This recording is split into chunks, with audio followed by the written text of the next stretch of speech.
Hello everybody and welcome to Dan Talmer's Tech, and I hope you're doing well. And today we're talking AMD. Now their keynote happened on the 27th of May and unfortunately I was in an area with no signal so I didn't get to see it.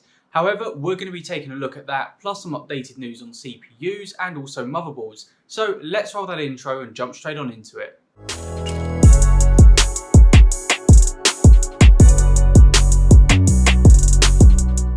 So first up, let's talk about Navi at Computex, and Lisa Su said that we'll be getting a new architecture called Rdna. Now this is a new compute unit design with improved efficiency and increased IPC. We're going to be getting a multi-level cache hierarchy with reduced latency, higher bandwidth and lower power. Also streamlined graphics pipeline optimised for performance per clock and high clock speed. The new architecture is 1.25 times the performance per clock over Vega and getting 1.5 times the performance per watt. So Navi 10 is looking good, but it's not pure Rdna and has a mixture of GCN as well, which is now a decade old. However, Navi 20 GPUs coming in 2020 are going to be pure Rdna architectures.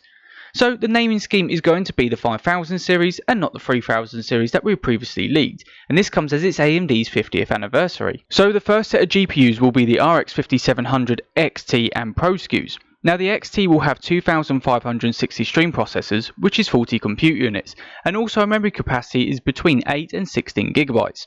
I did however on the 8th of May tweet, and please do excuse the grammar because it was really badly put together by myself, that Navi 20 may come with 16 gigabytes of VRAM.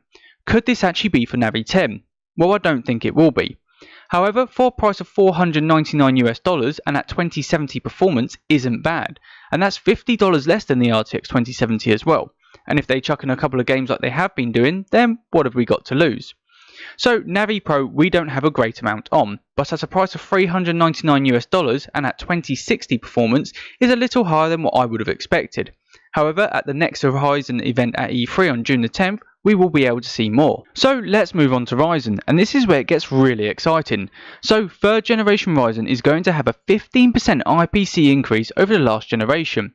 We're also going to get 2 times more floating point performance in PC applications for content creators, and 2 times the cache size, giving us greater access to memory, reducing the latency for gaming, and we can now use up to 3200 MHz of memory. So with all that out of the way, let's move on to the CPUs, and first up was the Ryzen 7 3700X. So this is going to be an 8-core 16-thread CPU. It's going to have a base clock of 3.6 GHz and a boost clock of 4.4 GHz. It's going to have 36 MB of L3 cache, 40 PCIe lanes, 65 watt TDP, and all for $329.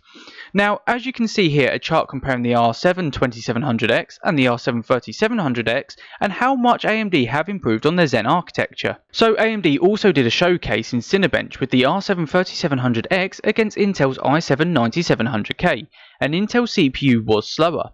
So if we compare the prices, the R7 3700X is $80 cheaper than the 9700K, so less money at better performance is great for AMD. So up next is the Ryzen 7 3800X. Again, it's an 8-core 16-thread CPU.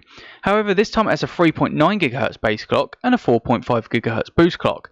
36 MB of L3 cache, 40 PCIe lanes and 105 watt TDP, all for $399. Now there's also a massive improvement in gaming over the last generation.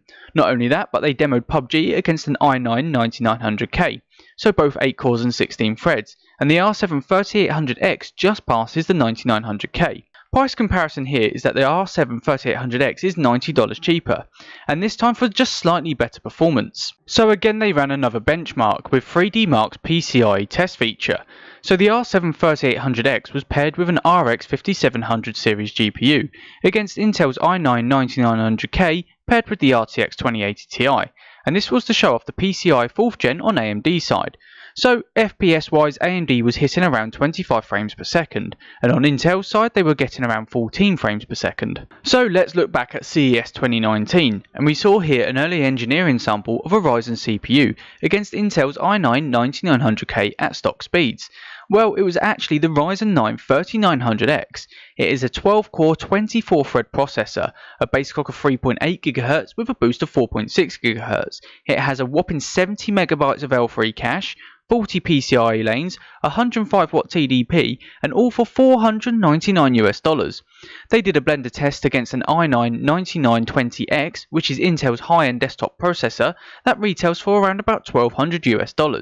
So the R9 3900X ran Blender in just 32 seconds, with a 9920X did it in just 38 seconds. So the R9 3900X is 15% faster for 58% less of the cost. So it just goes to show how much AMD has improved year on year with their Zen architecture, and it takes us back to the Athlon era of CPUs. However, Lisa Su in her keynote did let slip that they have quadrupled the core count. However, we didn't see a 16-core Ryzen CPU at Computex as it's not ready yet. We also didn't see any Ryzen 5 CPUs either.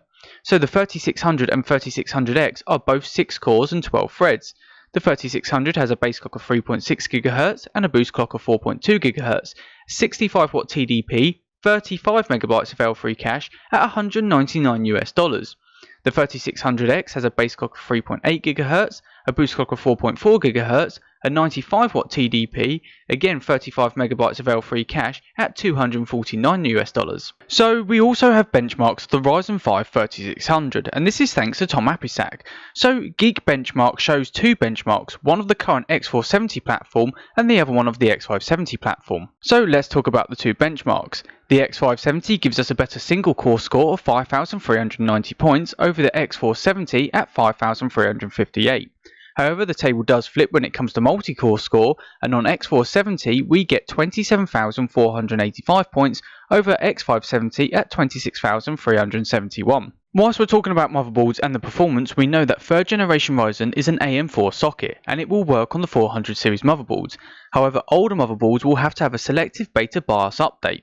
Volgrowski at AMD said that 3rd generation Ryzen has no difference in performance on the 400 series motherboards over the 500 series. However, there is a limitation of the extra bandwidth that's only available on 500 series motherboards. So if you're not looking at upgrading to PCI 4th gen GPU or SSDs, then stay with the 400 series. But if you do want the PCI 4th gen devices, then you will have to upgrade to the 500 series motherboards. So that's it all from me. If you did like the video, then go ahead and click that thumbs up button. Leave your thoughts about 3rd generation Ryzen and Navi in the comment section down below. Go ahead and click that subscribe button, it will be greatly appreciated, and click that bell icon for all notifications from myself, and like always, I shall see you in the next video.